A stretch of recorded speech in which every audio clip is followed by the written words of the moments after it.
Misalnya sekarang berapa Mas? Jadi 25 juta 25 juta. Untuk mendapatkan porsi. Nomor porsi haji. Nomor porsi dengan tunggu katakan 30 tahun. Maka ketika dia membayar porsi ini, maka dia sudah menggugurkan nih kewajiban dia kepada Allah.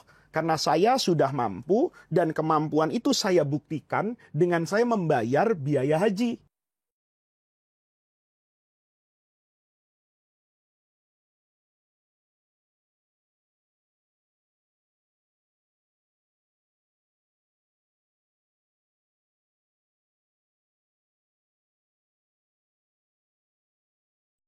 Assalamualaikum warahmatullahi wabarakatuh. Selamat datang di Leaders Talk Podcast, podcastnya BPKH. Sebuah ruang inspiratif yang dimana kita akan membahas tentang kisah inspirasi, strategi, dan visi pemimpin hebat. Dengan saya, Hadi Alfa, siapkan diri Anda. Let's talk, let's lead. Oke, teman-teman semua, hari ini kita akan membahas lagi tentang Leaders Talks nih. Bagaimana kita berbicara tentang seorang pemimpin.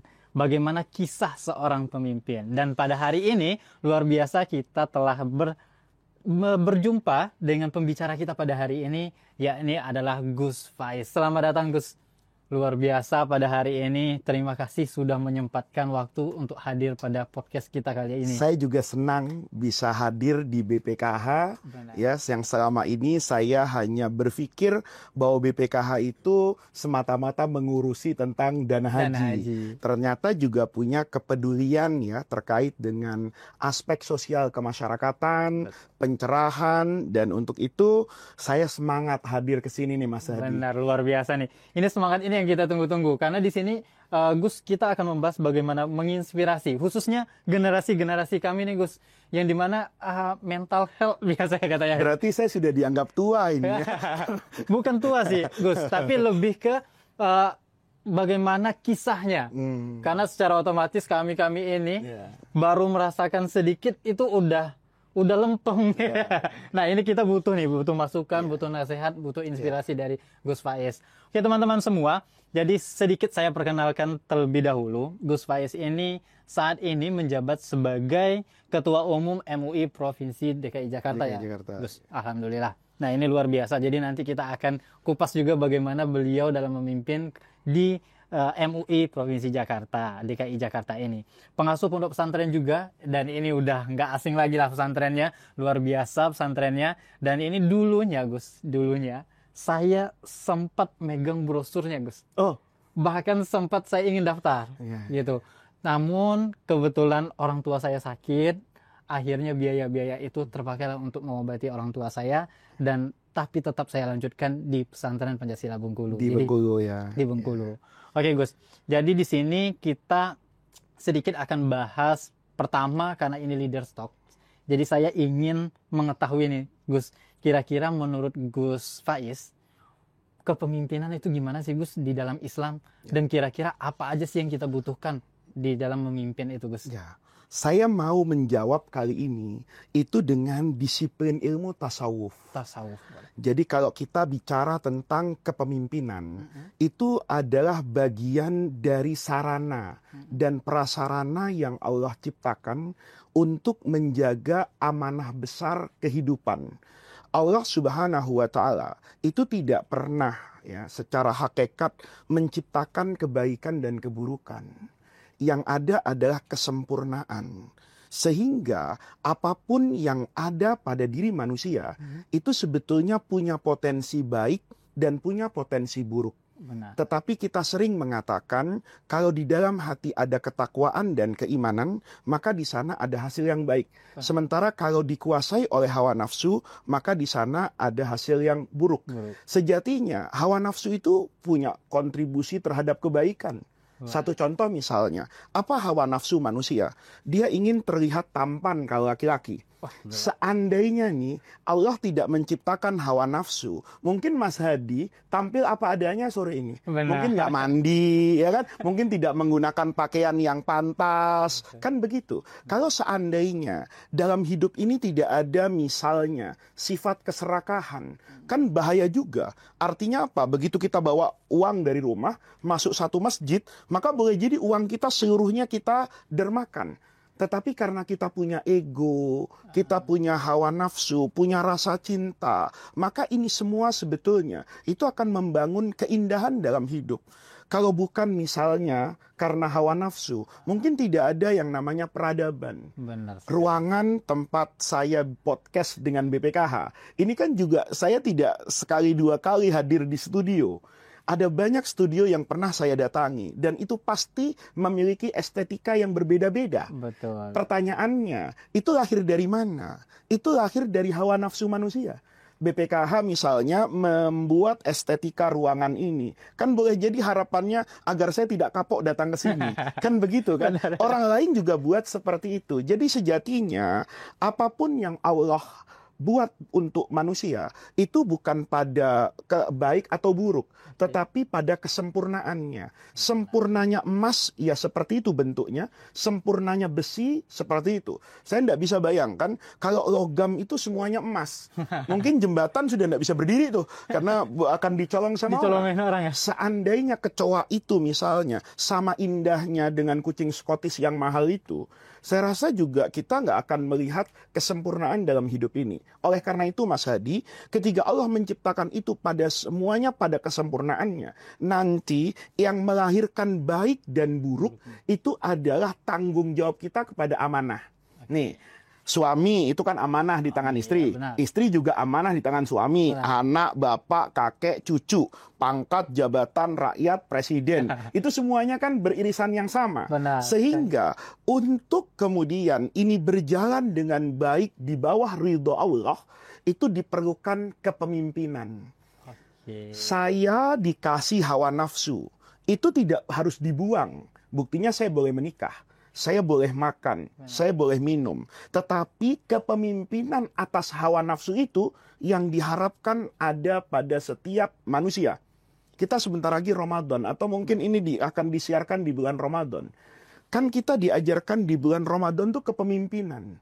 Agar saya menjadi pemimpin, bukan saya yang dipimpin oleh apa yang ada di dunia ini.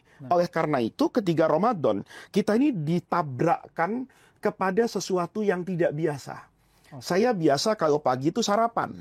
Tapi Ramadan sarapannya nggak ada. Harus ditunda. Saya biasanya malam itu tidur. Tahu-tahu waktunya tidur, kita disuruh makan, sahur. Kan nggak bisa kita nego sama malaikat. Misalnya udah malaikat sahurnya kita bungkus saja, saya nggak akan tambah, nggak akan kurangi, tapi makannya nanti jam 10. Nggak boleh. Sehingga manusia itu nanti dia bisa memimpin dirinya. Kadang-kadang kayak Mas Hadi dan teman-teman yang kerja di kantor, itu kadang-kadang pinternya itu enggak keluar kalau belum ngopi. Kan ada sering itu orang ngomong, kenapa kamu gini? Saya belum ngopi Pak. Ini gimana kata atasan, kok surat begini sih jadinya? Atau seorang guru, paper kamu tuh mahasiswa disalah-salah. Iya Pak, kemarin waktu nulis ini saya ngantuk, nggak ada kopi, misalnya begitu. Nah, tetapi di bulan Ramadan, ternyata kita bisa hidup tanpa minum kopi. Kita bisa hidup tanpa sarapan pagi. Kita tetap bisa berprestasi tanpa makan siang. Itu apa sebetulnya rahasianya? Kepemimpinan kan? Atas diri kita. Oke. Berarti Gus, di sini saya petik ini ilmu baru sih. Selama saya berdiskusi sama pemimpin, sosok pemimpin, mereka mengartikan secara deskriptif lah terkait pemimpin. Tapi ini saya mendapatkan ternyata diri yang artinya pemimpin itu adalah mengontrol itu ya. Gus. Karena di situ keindahan manusia dan Allah itu maha indah. Tidak mungkin ada idiom-idiom agama, ada satu partikel yang masuk dalam ketentuan agama, itu yang lepas dari makna dasar keindahan Allah dalam penciptaannya terhadap langit dan bumi. Oleh karena itu kan hadis Nabi yang sering kita dengar, kullukum ra'in. Setiap kamu itu adalah pemimpin. Tetapi kan kita selalu mengidentifikasi pemimpin itu dengan presiden.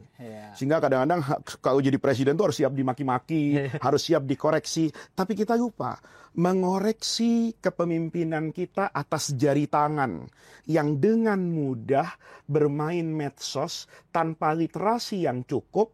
Sekedar baca, di-share, asal itu sesuai dengan afiliasi politik saya, mendukung pandangan saya share. Kalau tidak mendukung, saya keep. Ini artinya dia tidak punya kepemimpinan atas jari tangannya. Dia tidak punya kepemimpinan atas hatinya. Seandainya hadis Nabi itu kita pahami dengan baik, maka kita tahu kepemimpinan itu bukan tujuan. Itu hanya wasilah. Itu adalah terkait dengan hukum Allah di dunia ini yang ada sebab dan ada akibat. Gitu Allah. Sebab Allah menciptakan banyak hal itu berakibat munculnya kepemimpinan. Sebab adanya kepemimpinan maka akan berakibat kepada kebaikan atas orang yang memiliki fungsi kontrol yang baik. Wah, luar biasa nih, ini keren banget sih, ini ilmu yang luar biasa sih yang saya dapatkan pada sore hari ini, Gus. Jadi tapi Gus, tadi kan Gus menyinggung tentang politik ya, Gus? Iya. Nah, apakah pemimpin sama politik ini itu bersinggungan erat atau harus kita pisahkan? Ini kan ada dua dualisme nih. Ada yang mengatakan ya pemimpin sama politik ya terpisah gitu kan kalau menurut Islam gitu. Ada yang kayak gitu. Nah, kan, menurut Gus sendiri gimana? Kan bergantung sudut pandang mana yang harus kita bedakan. Memilih pemimpin boleh jadi orang selalu ingin, ada yang mengatakan gini loh. Politik itu harus dipisahkan dari agama. Benar. Kalau saya kurang setuju. Tetapi politik itu harus dibedakan dengan diktum agama. Jadi politik itu wasilah, sarana. Ini BPKH berdiri di Muamalat Tower. Betul. Anda pasti udah mendengar ada bank syariah, ada bank konvensional. Benar. Itu kan cuma sarana. Itu kan cuma sarana tata kelola harta kekayaan dalam bentuk investasi. Betul. Yang satu berbasis fix bunga, yang satu ada partnership namanya mudharabah. Itu kan cuma sarana. Benar. Politik juga seperti itu kan. Sejatinya politik itu cuma sarana. Sarana tujuannya apa? Ya siasah itu kan merapikan, memimpin. Maka oleh karena itu, kepemimpinan dengan politik itu bisa kita katakan menjadi satu kesatuan yang tidak dipisahkan. Ketika kita mampu menjadi pemimpin yang baik, maka politik itu akan menjadi baik. Tetapi saat kita tidak bisa menjadi pemimpin yang baik, maka politik itu juga tidak baik. Bukan karena politiknya kan, tapi benar. pelaku politiknya. Oke, benar. Menarik sekali nih.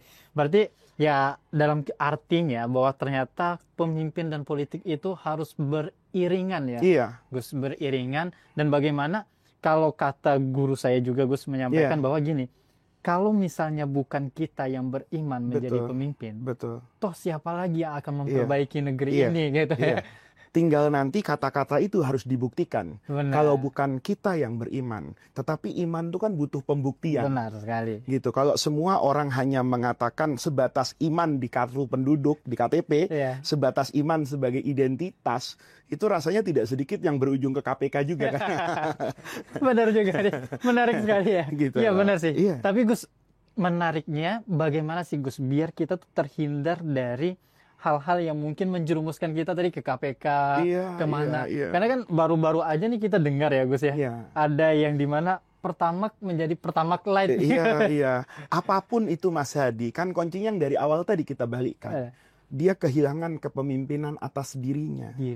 Kalau dia mampu menjadi pemimpin atas dirinya, selalu melihat mana yang mendatangkan kebaikan, kemaslahatan, itu pasti dia akan terhindar dari hal-hal itu. Tetapi ketika dia terjerumus, atau bahkan kita pernah terjerumus, maka kalau kita lihat dari tema bahasan ini, itu karena kita kehilangan kepemimpinan atas diri kita, gitu loh. Kita yang tidak memiliki jabatan, tapi kita yang dimiliki oleh tuntutan jabatan itu.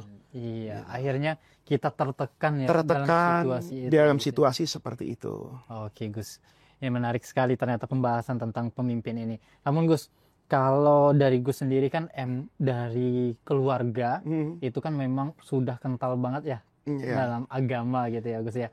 Tidak kental dalam agama, kental dalam pendidikan agama. Karena belum tentu semua orang yang belajar agama itu menjadi contoh yang baik dalam beragama. Oke, ini benar juga. Semua yang belajar di fakultas kedokteran itu pasti akan menjadi dokter. Benar. Semua yang belajar di fakultas pertanian, dia akan menjadi insinyur pertanian.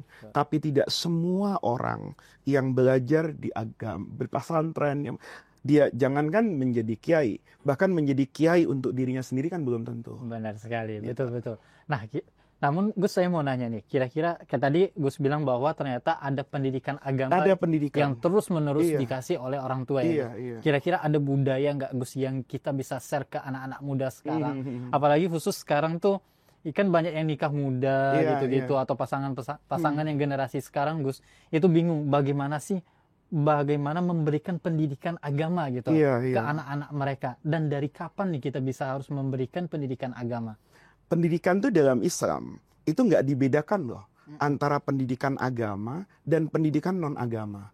Sekalipun realita di masyarakat, kita sering bilang ya, kalau masuk pesantren pendidikan agama, kalau masuk SMA berarti bukan pendidikan agama. Sejatinya kalau kita mengkaji, bahkan kitab yang paling populer terkait dengan pendidikan, Ihya Ulumuddinnya Imam Ghazali misalnya, atau ada kitab kecil namanya Ta'lim Al-Muta'alim, itu yang diajarkan di pesantren. Itu secara sederhana, semua tokoh pendidik dalam Islam itu membagi ilmu tuh hanya dua. Yang pertama ilmu fardu ainin, dan itu fardu kifayah. Memiliki ilmu itu kewajiban. Islam itu agama yang mendorong orang untuk pintar. Ayat pertama berbunyi Iqra, wahyu paket kedua itu Nun wal Qalami. Dengan membaca dan menulis. Itu adalah sarana orang untuk maju. Tetapi yang menarik, ketiga ayat yang pertama itu bunyinya Iqra. Ini kalau para pemirsa mempelajari ilmu nahwu, itu setiap perkataan itu harus jumlah mufidah. Jumlah mufidah itu bisa dipahami. Pada tingkat yang paling tinggi belajar alfiyah itu Ibnu Malik bilang kalamuna lafdun mufidun kastaqim.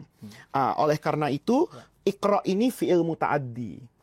Muta'addi itu dalam bahasa nahwu, dia selain kata kerja, dia harus ada subjek pelaku dan ada objek yang dilakukan. Makanya kalau kita belajar bahasa Arab secara dasar, ada kata-kata Iqra dari qara'a, membaca, maka kita tulis misalnya di papan tulis, qara'a telah membaca. Siapa yang membaca? Muhammadun, si Muhammad. Muhammad baca apa? Bisa Al-Quran, bisa majalah, bisa buku. Tapi waktu ayat ini turun, itu nggak ada maf'ulun bihinya. Kata Allah, Iqra, baca. Nah itu kalau pakai disiplin ilmu balaghah, itu yufidul umum. Agama ini tidak pernah mempersoalkan apa yang kamu baca. Tapi bacanya Iqra bismi rabbika, atas nama Tuhanmu. Rob dari kata tarbiyah. Ini atas nama nih. Kalau musim pemilu tuh kan atas nama rakyat, karena rakyat demi rakyat. Itu omongan bagus kan. Walaupun implementasinya nanti tidak bagus. Tapi semua kalau atas nama rakyat kami akan begini. Demi rakyat kami akan begini. Bersama rakyatlah kami akan seperti ini. Oleh karena itu bacaan itu tidak penting apa yang kamu baca. Tapi yang kamu bacanya itu bismi rabbika. Karena Allah ar-Rabbu yang maha mendidik. Yang mendatangkan pendidikan buat kamu. Hari ini nih Mas Hadi dengan saya. Kewajiban mencari ilmu itu ada yang sama. Misalnya besok kita mau Ramadan nih puasa. Maka mempelajari fikih puasa itu menjadi kewajiban saya dan Mas Hadi sama. Sekalipun saya dipersepsikan ketua MUI dan ini adalah misalnya rakyatnya MUI yang suka minta fatwa. Tapi kewajiban puasa itu bebannya sama. Kalau sampai Mas Hadi tidak tahu tata laksana puasa yang mendasar, tidak tahu tata laksana sholat sebatas minimalis sah, syarat, rukunnya sholat, tidak tahu, maka dosa. Karena ketika belajar takbiratul ihram itu rukun sholat atau sunnahnya sholat. Ruku itu menentukan sah atau tidak sahnya sholat. Maka di situ nggak ada bedanya tuh antara seorang kiai haji dengan yang bukan kiai haji. Karena kedua-duanya punya kewajiban untuk sholat. Nah, kemudian nanti di satu sisi itu ada yang fardu kifayah. Fardu kifayah itu misalnya ya jadi host. Harus menarik, berani nanya-nanya, ya kan? Mukanya market friendly, kan gitu kan? Nah itu kan tidak dimiliki oleh semua orang. Ketika Mas Hadi sudah itu, maka tidak ada orang lain punya kewajiban untuk itu. Menjadi dokter itu fardu kifayah. Kalau di satu desa itu sudah ada yang menjadi dokter, maka itu sudah terpenuhi. Tapi kalau tidak ada yang mau jadi dokter, itu menarik kan? Bahkan Islam membolehkan itu. Asnaf zakat itu fisabilillah itu diberikan untuk mereka yang belajar ilmu kedokteran karena ketiadaan biaya agar satu kumpulan nih itu tidak lagi terbebani oleh dosa. Nah, oleh karena itu belajar itu diterangkan di pesantren. Menjadi satu kewajiban. Diajarkan di dalam keluarga bahwa mencari ilmu itu kewajiban. Bel yang berbunyi di ruang kelas itu sejatinya mirip dengan azan. Nih, hayya 'alas shalah, ayo berangkat sholat. Ada bel, ayo cari ilmu. Nah, nanti ujungnya nih, apa yang membuat misalnya Mas Hadi tanya, saya seperti ini. Karena dulu dikatakan oleh bapak saya, oleh ibu saya, oleh circle saya, kata bahasa sekarang, jadi orang tuh yang memberi manfaat. Benar. Ya, itu yang kita dikenalkan dari kecil yang namanya sedekah jariah, amal jariah, ilmu jariah, manfaat jariah. Itu kemudian ditanamkan dari kecil, khairun nas. Sebaik-baik manusia itu anfa'uhum linnas, yang bisa memberi manfaat untuk orang banyak. Oke, menarik. Berarti itu spiritnya. Spiritnya itu ya Gus ya. Berarti pendidikan apapun itu tidak digeneralkan. Apakah pendidikan agama maupun non agama. Iya. Tadi Gus sebutkan bahwa adanya pesantren itu salah satu fasilitas untuk pendidikan ya. Khususnya pendidikan agama tentunya. Gitu ya di pesantren. Nah Gus, cuma menariknya sekarang itu kan turun ya kepercayaan masyarakat. Ini beberapa bagian masyarakat lah, tidak semua masyarakat itu terhadap pesantren. Iya. Nah, karena emang banyak kasus yang kita tahu ya tersebar di media sosial ya, teman-teman tahu semua lah ya. Bagaimana kes-kes yang ada di pesantren. Ini membuat trust orang terhadap pesantren itu menurun, Gus. Nah, menurut Gus gimana nih, Gus? Ya, itu kan seiring dengan sunnatul hayat ya. Allah itu kan dalam setiap 100 tahun itu selalu dalam hadis musnad Imam Ahmad itu melakukan gerakan yang namanya tajdid. Tidak ada hasil karya manusia sehebat apapun itu yang sempurna. Dulu guru saya selalu bilang semua hasil apapun itu qabilun lin naqdi. Seiring berjalannya waktu dan berputarnya zaman, dia pasti akan mendapatkan koreksi, evaluasi. Untuk kemudian nanti yang tetap hidup, mereka yang melakukan revitalisasi. Oleh karena itu, berkaitan dengan isu terhadap pesantren, kita ini, saya sering bilang begini loh Mas Hadi, semua laki-laki itu kalau ditanya mau dapat istri yang apa, itu jawabannya solihah. Tapi dia lupa untuk menjadi orang soleh. Gitu loh. Yang perempuan juga gitu, coba tanya deh sama semua cewek di Jakarta, mau dapat suami yang apa, mesti jawabannya soleh. Tapi dia lupa untuk menjadi orang yang solihah. Padahal Allah mengatakan bagian dari keadilan hidup ini pasang-pasangan itu harus pas. Siang itu ya dengan malam, panas itu ya dengan dingin, canda itu ya dengan air mata. Maka soleh itu ya dengan solihah. Kan gitu. Nah oleh karena itu ketika kita masuk ke pesantren ingin menjadi guru, kita perlu memantaskan dulu nih Mas Hadi. Sejatinya kita ini sudah layak nggak sih disebut dengan guru? Tangan yang kita dicium tangan oleh murid sejatinya, itu tangan yang masih berkepribadian ganda, ya kan? Yang di depan murid sepertinya zuhud, tapi di belakang sana ada keserakahan. Itu yang perlu kita evaluasi. Saya ingin cerita ya, pesantren itu satu kesatuan. Jadi dulu guru saya itu bilang, kalau setiap pekerjaan dalam Islam itu ada syarat dan rukun. Sholat, sebagus apapun masa di sholat, lupa nggak wudhu, batal. Jangan sampai nanti jadi imam, 1 rakaat makmumnya diajak Al-Baqarah, begitu selesai terawih, menjelang subuh, maaf makmum ya, ini jamaah kita ini kacau nih, kenapa? Saya lupa, tidak berwudhu misalnya. Itu meruntuhkan itu. Maka ketika semuanya ada seperti itu, pesantren itu biasanya dimulai dari ketokohan. Nah ini sulit menjadi kiai, karena jadi kiai itu diminta pintar ilmu agama, tapi kalau ada orang sakit juga pada last minute itu yang dicari kiai. Kalau sudah ke dokter selesai, alternatif semua tidak ada, maka kiai yang akan dicari. Kiai tolong ini sakit, begini-begini. Sehingga di mata masyarakat beban menjadi seorang kiai itu berat. Karena dia pewaris Nabi, dipersepsikan menjadi manusia yang nyaris paripurna. Oleh karena itu, para kiai di masa lalu itu mencerminkan hal itu. Mencerminkan hal itu. Suksesnya pesantren di masa lalu itu jangan diartikan hanya dengan kekuatan bangunan. Kita menemukan di masa lalu secara fisik itu tidak layak. Bahkan kiainya itu kalau ngajar itu menghadap kiblat. Kita bayangin ya, kok ngasih isi seminar kita ngadep ke sana gitu, waduh bubar pesertanya, tidur. Nah, itu satu contoh bahwa dia ada dimensi rohani yang menjadi keseimbangan. Ini kan kita selama ini memperbaiki dunia pendidikan, itu selalu melihat hukum sebab akibat lahiriah. Padahal kita lupa kan, kalau kita sakit kita konsumsi satu obat, dengan kita sakit membaca Al-Quran, itu kan sebenarnya punya kesempatan yang sama untuk sembuh. Karena hakikat yang menyembuhkan itu Allah. Ada orang yang berobat ke rumah sakit menggunakan sarana fisik, Ada orang yang ketika sakit itu berusaha bersabar, menerima takdirnya tanpa punya protes. Kemudian dia membaca ayat-ayat kayak surah Yusuf misalnya, yang menunjukkan puncak kesabaran Nabiullah Yakub, ujungnya disembuh tuh. Nah, kita di pesantren juga begitu. Dulu misalnya satu contoh nih ya, satu contoh. Ada cerita yang sangat masyhur, ya, diriwayatkan bersanad itu di pesantren. Ada sekelompok tuh anak pesantren yang nakal semua, santri yang nakal nih, ya. Maka satu ketika dulu tradisinya itu namanya lurah pesantren, itu santri yang paling senior. Benar. Itu dipanggil sama kiainya, tolong kamu tulis anak-anak yang nakal. Maka girang sekali tuh. Kalau sekarang tuh ketua pelajarnya lah, kata, wah rasain, kamu selama ini tidak bisa saya pimpin, biar langsung kiai.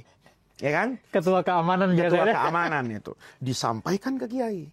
Wah, tapi seminggu tuh nggak ada reaksi apapun. Kiai tidak manggil mereka yang nakal. Lama-lama yang melaporkan ini ketua keamanan dibully sama anak-anak lagi. Ah, bohong kamu. Katanya kamu lapor sama kiai, itu kiai biasa aja ketemu kami. Nah, dia akhirnya karena selalu ditekan seperti itu yang nakal-nakal, kan kredibilitas dia kan jatuh nih. Maka dia lapor sama kiai. Bagaimana kiai? Saya sudah menjalankan tugas kok tidak ada tindak lanjut dari kiai. Kata kiai, tindak lanjut apa? Loh, kan saya setorkan anak-anak nakal sama kiai. Kok sampai sekarang nggak dipanggil, nggak dihukum atau tidak dikeluarkan bahkan dari pesantren? Kata kiai, siapa yang mau mengeluarkan? Siapa yang mau menghukum? Siapa yang mau marah-marah? Loh, data itu untuk apa kiai? Data itu saya serahkan untuk istri saya. Besok pagi saya masuk kelas ngajar kamu, istri saya masuk kamar sholat duha, mendoakan mereka-mereka yang nakal. Masya Allah. Kira-kira ada nggak yang kayak gini? Nggak ada. Kadang suaminya di masjid, istrinya di mall. Nanti giliran istrinya ada di majelis taklim, suaminya yang ada di mana-mana, kan begitu toh. Nah, ini yang kita katakan, kenapa dulu pesantren itu mampu membangun integritas? Karena itu dimulai dari integritas kiainya. Dan itu hanya bisa saya ceritakan.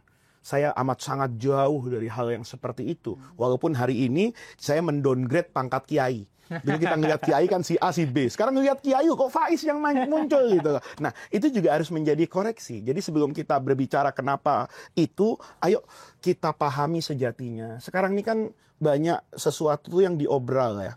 Orang dengan mudah memanggil seseorang itu dengan kiai, tiba-tiba disematkan ustadz, disematkan gus. Sementara di masa lalu, orang tuh berhati-hati untuk menyematkan gelar mulia seperti itu.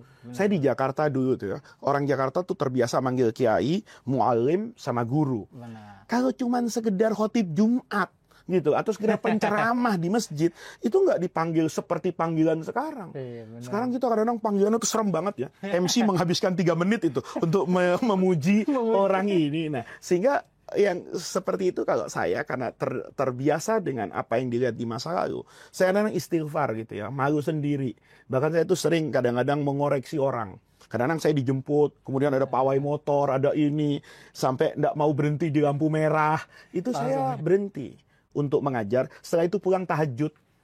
Kalau saya nggak usah keburu-buru, karena nanti pulang saya juga masih mau makan sate, makan seafood gitu ya. Jadi kita harus mengukur diri kita. Oleh karena itu, pertama pesantren itu harus dilihat mata rantai keilmuannya. Rekam jejaknya. Itu bukan berarti yang baru tidak boleh tumbuh, harus. Tetapi yang baru ini juga memiliki keterikatan sanad keilmuan, mata rantai. Karena dalam tradisi pesantren, kita itu dapat ilmu itu bukan dari buku kan? Dari guru. Jadi kalau buku itu ke kanan, tiba-tiba guru ke kiri, kita bisa memahami. Oh iya, ternyata pemahamannya tidak seperti apa yang terbaca oleh kita. Tetapi memang dulu guru itu memang yang layak untuk digugu dan ditiru. Gitu. Menarik. Nah ini teman-teman. Jadi kita bisa dapat bahwa kalau misalnya ibu-ibu di rumah, bapak-bapak di rumah, atau adik-adik yang mungkin ingin masuk ke pesantren, lihat dulu silsilah dari pesantrennya ya. Sanad dari pesantrennya. Ini memang benar-benar penting sekali. Siapakah yang menjadi sosok di balik pesantren tersebut? Kalau saya boleh tambahkan Mas Hadi, orang tua yang ingin menyekolahkan anaknya ke pesantren itu masukkan dengan jiwanya. Sepenuh jiwanya. Saat Anda bertemu dengan kiai yang memiliki rekam jejak panjang tentang pendidikan, maka Anda jangan banyak ikut campur dengan apa yang ada di pesantren. Saya dalam hal ini suka keras gitu ya. Artinya apa? Kalau Anda tidak mau seperti ini, ya sudah. Kan saya tidak pernah memaksa juga Anda untuk masuk bersekolah di saya. Ada sekolah lain yang mungkin sesuai. Tetapi di pesantren itu bukan soal cuman ilmu. Tapi di situ ada etika. Itu ada kepercayaan terhadap seorang guru. Ini saya mohon maaf ya para pemirsa podcast BPKH ya. Hari ini ada undang-undang perlindungan anak dan sebagainya. Saya menerima karena ada orang yang kelewat batas dalam hal itu. Tapi dalam tradisi pesantren ada sesuatu yang kadang-kadang itu tidak bisa dianalogikan dengan logika. Ya, kita tidak sedikit loh dalam hidup ini mendapati seorang santri yang tidak pernah belajar di pesantren tapi berkhidmat kepada gurunya. Benar. Gitu. Banyak itu. Tiba-tiba begitu pulang, dia malah jadi kiai nih. Yang pintar, yang bersekolah tinggi, kadang-kadang ya biasa-biasa saja. Karena inilah tradisi keilmuan. Ilmu tuh jangan diambil luarnya saja. Dulu guru saya tuh bilang jangan kayak monyet makan manggis. Digigit manggis itu pahitnya luar biasa. Atau kalau sekarang mungkin jangan seperti orang non-Indonesia yang pertama kali lihat durian. Serem banget itu buah kan. Dia takut duri gini-gini, bentuknya juga tidak menarik. Tapi dia tidak tahu di dalamnya itu ada buah yang rasanya nyaman sekali. Pesantren juga seperti itu. Jadi kalau mau memondokkan anaknya ke pesantren, itu lihat kiainya. Begitu Anda percaya dengan kiainya, rekam jejak selama ini, jangan terlalu banyak ikut campur. Karena cara pendidikan di pesantren itu luar biasa. Kalau boleh saya sampaikan, saya dulu punya guru ya. Jangankan salah, bener aja saya salah. Dimarahi di depan umum. Bahkan kita itu pernah sapu tuh tidak pernah awet loh. Dipukul. Saya tidak sedang bercerita hayalan ya. Tapi dulu ketika saya masih jadi murid, itu saya kesal juga. Iya benar. Tapi hari ini setiap habis sholat, saya bacakan Fatihah dan doa panjang untuk mereka.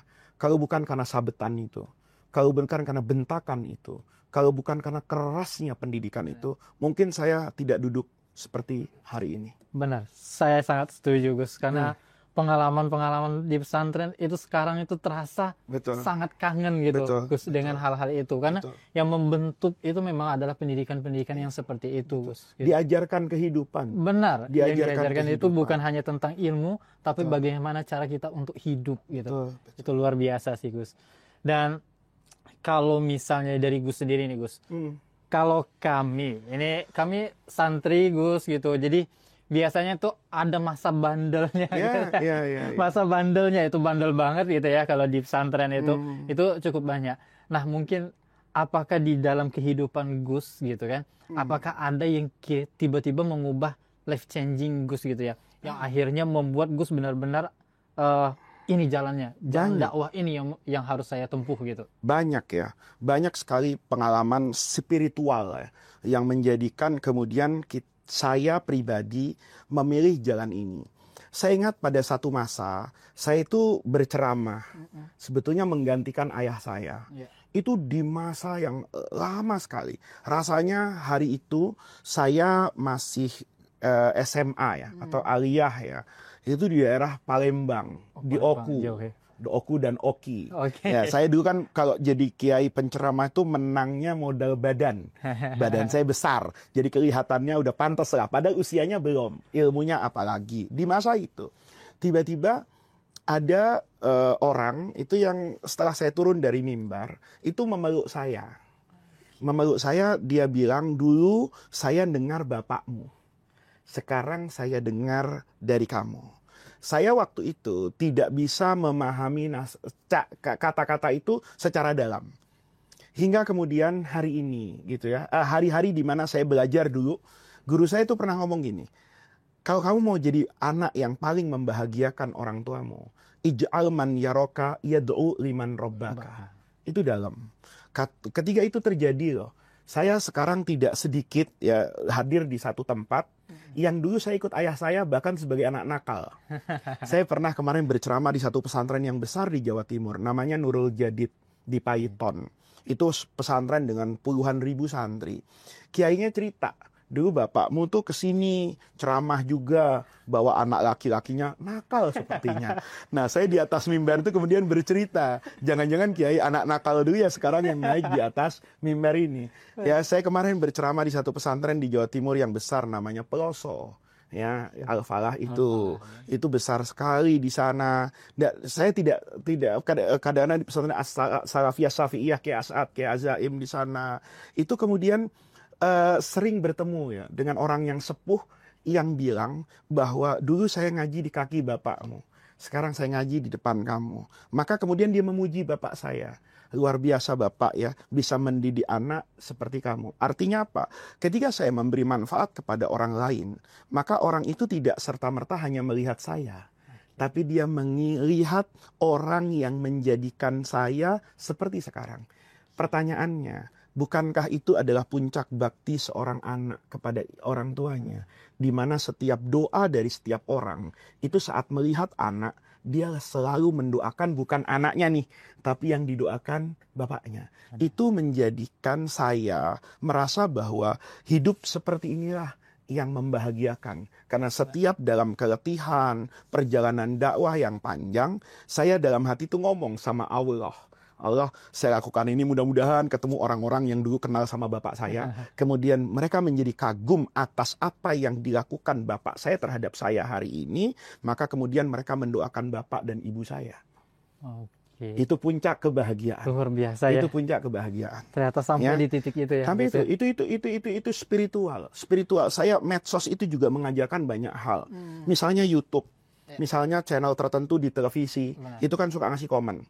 Saya kalau berceramah, itu suka dengan dua gaya. Kadang-kadang Maduranya keluar, karena ayah saya berdarah Madura, tapi ibu saya itu orang Jawa. Jadi saya kadang-kadang memberi porsi yang sama. Di mana saya perlu berceramah dengan intonasi yang keras, mengingatkan orang kepada bapak saya. Tapi tidak jarang, saya tuh mengambil tema-tema tasawuf, yang kemudian komennya itu di YouTube, di TikTok, dia bilang, Gus Faiz ini kayak mamahnya. Karena saya pernah belajar sama mamahnya, orangnya lembut gitu. Nah, seperti itu artinya ketika dia menyimak pelajaran yang saya berikan, misalnya ketika saya ngajar hikam, ngajar ihya yang punya dimensi tasawuf, yang teringatnya di ibu saya. Padahal ibu saya nggak pernah ngajar ihya. Ibu saya nggak pernah ngajar hikam. Boleh jadi tidak pernah bersentuhan dengan itu. Tetapi gara-gara saya melakukan itu, maka ibu saya terbawa di sana. Dan itu saya rasa tidak ada amalan yang harus kita harapkan bisa kita bawa ke hadapan Allah melebihi dari bakti kepada kedua orang tua. Wah, keren sekali pemirsa. Ini keren banget ya. Jadi di mana ternyata ya itu ya, bahwa niat kita kan menjadi anak yang terbaik bagi orang tua, dan itu menjadi sedekah jariyah juga ya, Gus, untuk kepada kedua orang tua. Dan ini salah satu jalan yang dimana ya akhirnya dipilih oleh Gus Faiz itu. Semoga kami yang mendengarkan juga Gus gitu bisa mengikuti jejak Gus Faiz ini.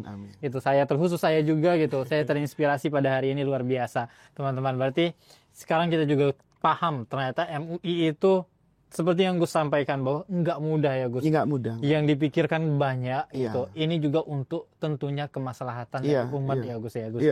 Nah, Gus, tapi zaman sekarang Gus, ini menariknya ya, ada konteks-konteks kayak anak-anak muda sekarang ya.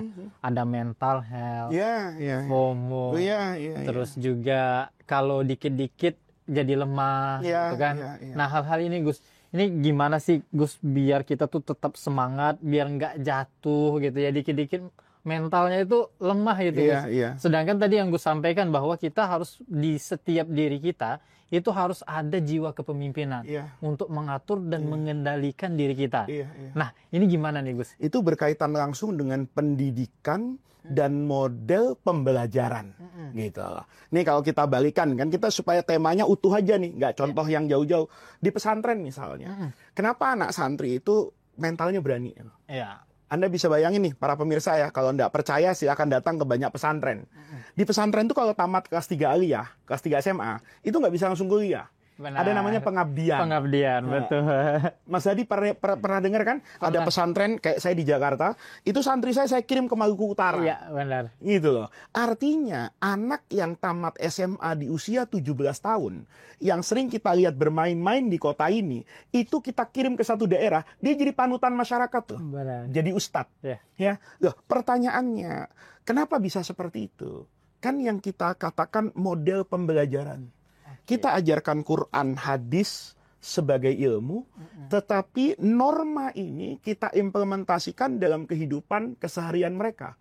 Di pesantren misalnya, itu diajarkan hidup mandiri. Iya. Itu penting banget. Benar, Begitu diajarkan hidup mandiri, di satu sisi kita ajarkan akhlak ketika mereka bersosial. Kita katakan gini, kamu masuk pesantren nih, kalau kemarin nih, sebulan lalu masuk angin, itu mudah, ibumu yang ngerokin. Benar. Tapi hari ini, yang ngerokin tuh temanmu. Maka jangan wali santri itu kok kenapa sih di pesantren tuh nggak mestinya kan harus ada asisten yang bersih-bersih, yang ngambil makan orang sakit. Loh, nggak apa-apa kalau Anda mau buat sekolah kayak gitu silahkan. Tapi saya punya tujuan yang berbeda. Sehingga orang itu bisa menjaga pola interaksi dengan orang lain. Bahwa dia tidak bisa hidup dengan dirinya sendiri, even kamu punya uang. Di pesantren uang nggak laku. Yang laku tuh adalah kebaikan. Sehingga anak-anak seperti ini tertanam. Benar. Jiwa yang utuh gitu loh. Ketika mereka misalnya dikasih, kan anak pesantren tuh unik ya. Karena disuruh sesuatu, ibarat perang, pelurunya nggak dikasih. Gitu loh. Benar. Saya dulu sering sekali di pesantren itu, tanah lapang tuh becek. Tapi kiai tetap mau upacara. Benar. Gimana caranya? Harus dipikirin. Kita ngambil pasir, naikin gerobak, sampah, macem-macem. Kadang sound system rusak. Itu kan tidak memanggil ahlinya. Benar, ya. Kita di pesantren ini nyambung-nyambung kabel, kadang-kadang hangus konslet, dicoba-coba. Tapi tidak jarang yang kemudian melahirkan keahlian. Sehingga mereka nanti melihat hidup itu tidak sesederhana apa yang mereka bayangkan sebelumnya. Di sini ada mental yang dibangun. Di sini ada kepercayaan diri. Tapi malam harinya kita katakan, tundukkan hatimu kepada Allah. Ada ikhtiar, ada doa, besok pagi kamu akan tahu takdirmu. Setelah takdirnya kelihatan, baru kita ajarkan kesabaran. Ayo kamu belajar malam ini, nanti malam kamu doa, ya kan? Besok pagi kamu akan tahu putusan Allah nih. Hasilnya bertemu apa? Usaha doa dengan takdir. Begitu takdirnya tidak lulus, saya bilang itu berarti Allah cinta sama kamu. Kamu diberi waktu yang lebih lama untuk di sini. Kamu diajarkan sama Allah kesabaran yang tidak dimiliki oleh temanmu. Nah, yang lulus kita ajarkan kesyukuran. Gitu. Nah, ini penting banget Mas Hadi agar tidak kemudian kita memiliki kualitas mental yang buruk, ya. Gampang mengeluh, mati sebelum waktunya. Nah, ini mati gue. Nah, itu kan mental yang kalau dulu di pesantren itu katakan cemen. Ya, kalau kita di pesantren itu biasanya diceng-cengin tuh. Iya. Tapi menarik, berarti memang ternyata kalau mau memang mentalnya bagus ya Gus, itu memang harus dibentuk ya Gus. Dibentuk. Dan mungkin masalah dan semua hal yang terjadi dalam hidup kita, itu salah satu bagaimana kita membentuk diri kita. Membentuk diri kita, keberanian untuk bersikap dalam hidup, keberanian untuk menjalani hidup, tetapi tidak kemudian keberanian kosong ya. Kita tetap membeli pelurunya, senjatanya untuk mereka keluarkan saat itu dibutuhkan dalam kehidupan mereka. Benar, oke, menarik sekali. Nah, tapi semua itu udah dijelaskan sama Gus Faiz tadi ya, bagaimana kita mengelola diri kita pribadi. Jadi kalau saya ambil dari awal itu Gus, balik lagi bahwa bagaimana kita mengelola diri kita pribadi, kepemimpinan itu Gus. Nah, di sini menarik juga Gus, bahwa kami kalau gitu kita berbicara tentang mengelola diri ya Gus. Mengelola diri. Nah ini BPKH nih Gus. Kita berbicara tentang BPKH. BPKH itu kan mengelola dua dana ya Gus. Ada dana abadi umat dan juga ada dana jamaah. Ini menurut Gus Faiz, mungkin pastilah para ulama MUI pasti sudah melirik BPKH ya Gus ya. Nah menurut Gus bagaimana nih? Selama ini peran BPKH ini udah baguskah? Atau ada saran untuk dari Gus ke kita BPKH, boleh Gus? Ya, bicara bagus atau tidak bagus itu kan sudut pandang yang berbeda. Benar. Pasti ada bagusnya, pasti ada tidak bagusnya. Benar. Bagusnya paling tidak, jamaah itu kan hanya menyetorkan dana sekian, tapi kemudian dibantu kan oleh pemanfaatan yang ada di BPKH ini untuk mereka bisa berangkat haji. Dari aspek itu tentu baik ya. Jadi kalau saya ditanya BPKH itu seperti apa, fungsi dasarnya itu sebetulnya sama dengan investasi dana zakat. Kalau kita lihat belakangan ini ada namanya zakat produktif, gitu loh. Zakat produktif ini artinya di samping tata kelolanya, ya, lembaga zakatnya itu juga menginvestasikan dana zakat. Tetapi kan aturannya itu ketat. Misalnya kalau dalam zakat ya, ketika kebutuhan mendasar semua orang itu relatif terpenuhi, maka ada alokasi dana tertentu, misalnya 20 atau 30% ini diinvestasikan. Tapi syaratnya itu ketat. Tidak boleh rugi. Gitu loh ya. Tidak boleh rugi. Karena ini kan ketika hartanya orang banyak nih. Benar. Mustahiknya kan sudah harus menerima. Tapi demi kemaslahatan yang lebih besar nanti kuenya kita besarkan. Itu lembaga zakat di dunia internasional dengan fatwa dari Majma' Fikih yang ada di Rabitah. Ada Majma' Buhus yang ada di Al-Azhar. Banyak lembaga itu mengatakan boleh. Karena dilihat kemaslahatan. Tapi diikat dengan investasi yang tidak rugi. Orang bertanya, emang ada Pak? Ada. Dunia retail hari ini kayaknya nggak rugi-rugi. Itu kalau saya punya jejaring Faiz Mart dari Aceh sampai Papua, kita investasikan membeli saham itu. Benar. Rasanya tidak rugi lah ya. Nah itu untuk kemaslahatan. Nah yang paling penting dari BPKH itu kan kepercayaan. Benar. Ini kan amanah. Benar. Amanah tuh kalau mau sukses, itu kalau pakai ilmu nahu, ilmu sorof dari tasrifan, itu yang pertama iman. Orang tanamkan percaya kepada BPKH. Kepercayaan itu harus tercermin ya dalam praktek nyata. Jangan sampai begitu kelihatan mengelola dana umat, tiba-tiba, ya saya kan nggak ada kepentingan ya, tiba-tiba kepala BPKH itu kendaraan dinasnya Mercedes S-Class gitu, atau Jeep Range Rover yang 8 miliar, maka itu sudah meruntuhkan kepercayaan sedari awal. Tapi kalau dia bisa menanamkan iman, kepercayaan. Kami adalah lembaga yang amanah, ini laporan keuangannya, ini dikelola oleh manajer investasi yang punya rekam jejak seperti ini. Maka nanti jamaah juga akan aman. Kan iman, aman. Dia akan merasa nyaman dan aman. Nah, jadi kalau BPKH ingin sukses, itu saya hanya mengatakan kunci dasarnya itu. Tanamkan kepercayaan kepada masyarakat, kemudian beri masyarakat itu rasa aman. Rasa aman dari duit yang mereka, seingat saya waktu saya masih agak aktif dulu di DSN, itu kan jamaah melakukan akad wakalah ya, wakalah bil istismar ya, menyerahkan hak ini untuk istismar, nanti hasilnya itu menjadi dana manfaat untuk menutupi kekurangan biaya haji dan operasional haji secara umum. Ini para pemirsa harus tahu, kita berangkat haji itu nggak bisa berangkat sendiri, harus ada petugas haji, kesehatan, sarana prasarana untuk juga memenuhi aspek istitoah tadi gitu loh. Oleh karena itu nanti pemirsa, BPKH ini jasanya besar. Masuk surganya juga tinggi kalau amanah.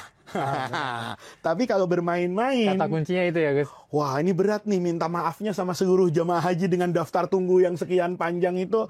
Kalau dalam benak saya bisa runtuh itu kursi di surganya kalau dia bermain-main. Jadi segala sesuatunya tanamkan dulu kepercayaan dan beri masyarakat tuh rasa aman atas dana yang mereka letakkan di BPKH. Oke, benar. Begitu teman-teman. Jadi kalau misalnya melihat dari BPKH, jadi BPKH itu benar seperti Gus Faiz menyampaikan bagaimana kita menginvestasikan dana haji sehingga menghasilkan yang lebih besar. Yang lebih besar. Bisa membantu jamaah haji untuk berangkat haji. Gus. Karena kita tahu kalau misalnya dari Arab Saudinya Gus, itu kan lumayan besar ya. Gitu. Kalau misalnya bisa sampai di 90-an juta gitu. Nah, di mana kan ada talangan dari BPKH dari hasil yang diinvestasikan tersebut, maka alhamdulillah kita bisa mensubsidi. Kalau kata-kata, jadi ada yang berkenan mengatakan subsidi, ada yang berkenan mengatakan bahwa hasil investasi. Itu adalah hasil investasi seharusnya. Kecuali kalau nanti hasilnya tidak cukup, pemerintah membantu, itu baru namanya subsidi. Jadi Anda pegawai mereka. Karena adalah dana dari jamaah haji ya Gus ya. Jadi kalau ada jemaah haji mampir ke kantor BPKH, itu harus kopi susu lah. Gitu. Harus dikasih snack lah. Karena dengan itulah kita bisa bekerja dan ada di menara ini. Jadi kalau BPKH ini ada di Menara Muamalat, kita harus punya keyakinan. Kita bisa berkantor di sini. Ya. Itu karena mereka menyetor dari keringat rakyat kecil. Benar. Jangan sia-siakan amanah itu. Ya, insya Allah kita sama-sama, Gus. Jadi nanti ya kami berharap juga MUI sama BPKH terus berkolaborasi, amin, Gus. Amin. Terkhusus dari bagaimana kita mengelola dan juga bagaimana kita ya tadi membangun kepercayaan masyarakat. Kami juga berusaha semaksimal mungkin lah, Gus, untuk mengelola dana haji ini. Nah, Gus, ini ada tren menarik nih, Gus. Kalau misalnya Gus lihat di TikTok, di Instagram, itu bagaimana kalau kita ngelihat itu banyak orang-orang yang sekarang berangkat umroh, Gus. Oh iya. Nah realitanya, Gus, ternyata realitanya adalah sekarang itu pendaftar haji menurun, Gus. Karena adanya tren itu. Jadi beberapa orang itu melakukan penarikan dana dan melakukan umroh, lebih memilih umroh. Nah, menurut Gus ini gimana, Gus?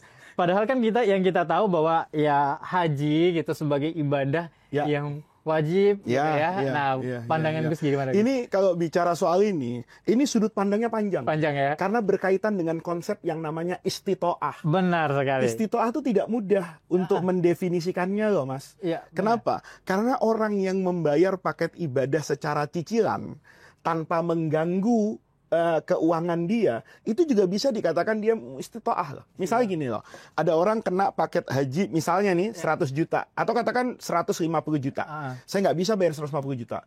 Tapi kalau saya bayar nyicil selama 2 tahun, saya bisa. Oke, tapi dengan syarat kan sama toh dengan bank syariah melakukan pembiayaan. Benar. Kan dia melihat latar belakang keuangannya. Penghasilan berapa, kebutuhan keluarga berapa. Tiba-tiba kebutuhan pendidikan utama, dasar, semua anak-anak terpenuhi. Benar. Masih ada sisa nih. Boleh nggak dia melakukan ibadah itu dengan cara mencicil? Maka ada sebagian ulama untuk mengatakan dia istitoah tuh. Benar. Istitoah dengan cara membayar secara tangguh cicilan. Benar. Kan gitu loh. Nah, kalau ada orang melihat prinsip dasar ini, ya itu nanti ijtihadnya beda-beda. Tetapi dalam waktu yang singkat yang ingin saya katakan, yang pertama, konsep taat kepada Allah itu dikatakan fattaqullaha mastata'tum, dibatasi oleh istitoah. Jadi semuanya nih Mas Hadi harus dalam rangka istitoah.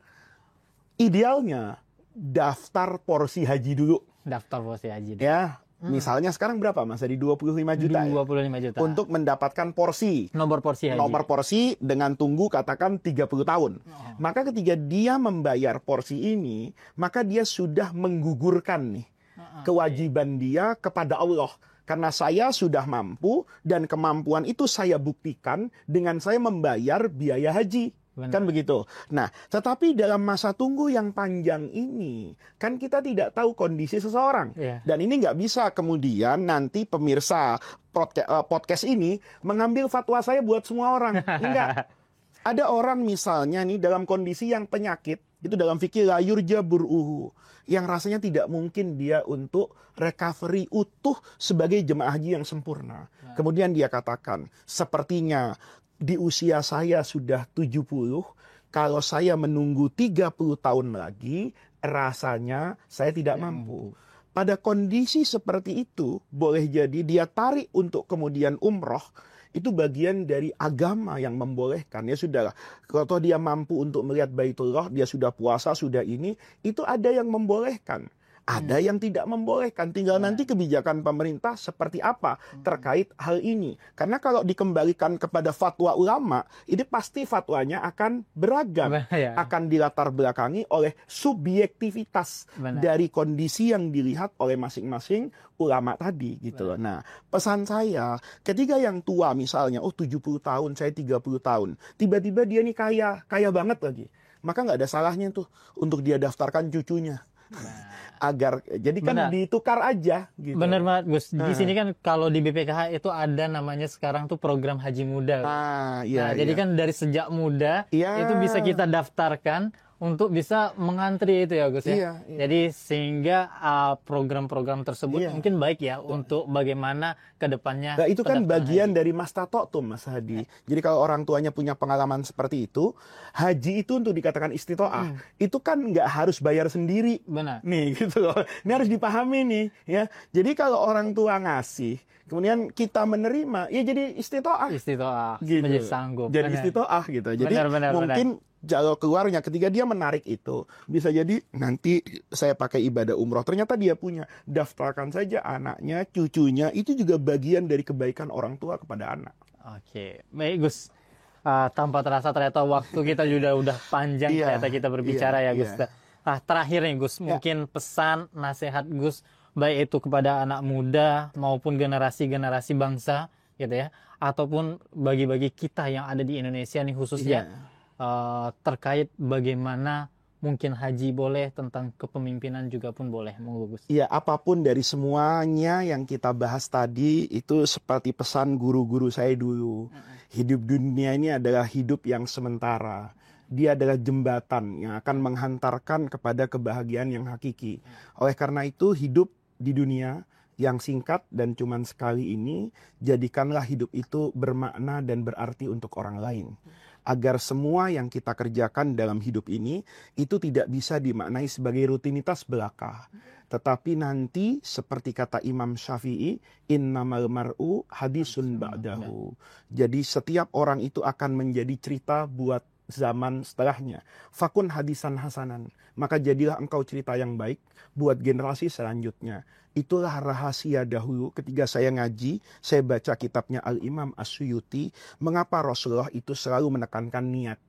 Innamal a'malu bin niat. Semua pekerjaan itu bergantung sama niatnya. Bahkan guru saya dulu pernah mengajarkan diktum di pesantren, niatul mar'i, niat seseorang itu khairun min amalihi. Lebih bagus dari amalnya. Bukan berarti kemudian kita niat tanpa amal. Tetapi maksud guru saya itu adalah ketika kita niat sujud kepada Allah, niatkan sujud itu selamanya. Tetapi saat usia kita nanti dibatasi 80 tahun, kita mati, 90 tahun kita mati, 60 tahun kita mati, kita akan katakan kepada Allah, sejatinya saya ingin sujud 1000 tahun ya Allah. Tapi karena kau beri kesempatan saya usia hanya 80 tahun, maka saya berharap niatan saya itu dicatat sebagai satu kebaikan. Kata guru saya, boleh jadi kita hanya sujud 60 tahun. Tapi sejatinya dicatat oleh Allah sujud 6000 tahun.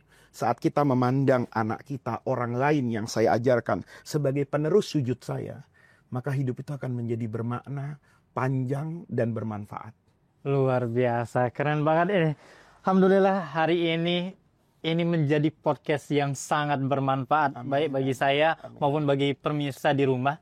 Jadi alhamdulillah kita bisa mendapatkan insight, bisa mendapatkan ilmu, dan semoga ini menjadi pengingat kita untuk selalu taat kepada Allah.